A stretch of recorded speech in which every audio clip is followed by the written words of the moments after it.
இப்போ பண்ணுற ஆசனம் வந்து சமகோண ஆசனா. இது சயாட்டிக்கா ப்ராப்ளம் உள்ளவங்க பண்ணக்கூடாது. ஆனால் முதுகு வலி உள்ளவங்க பண்ணலாம்.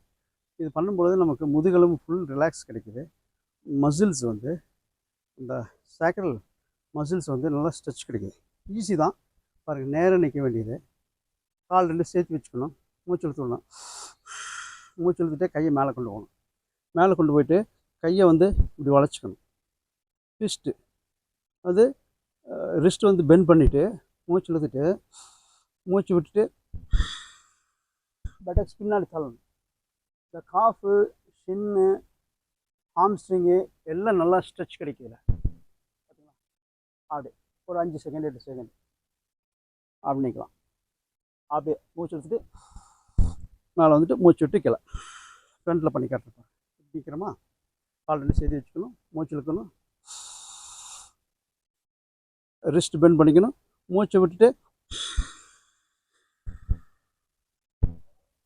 அப்படியே சைடில் பா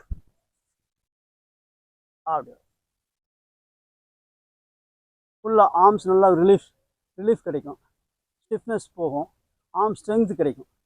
நல்லா இந்த மாதிரி பெண்ட் பண்ணி நிற்கும்போது உங்களுக்கு தெரியும் எந்தெந்த பார்ட்லாம் நல்லா ஃபங்க்ஷன் ஆகுது அப்படின்றது. இன்ஹேல் அப், எக்ஸேல், சமகோண ஆசனான்னு பேர். ஸோ இதை ப்ராக்டிஸ் பண்ணுங்கள். சயாட்டிக்கா உள்ளவங்க பண்ணாதீங்க, பேக் பெயின் உள்ளவங்க பண்ணலாம். முதுகு வந்து நல்லா ரிலீஃப் கிடைக்கும்.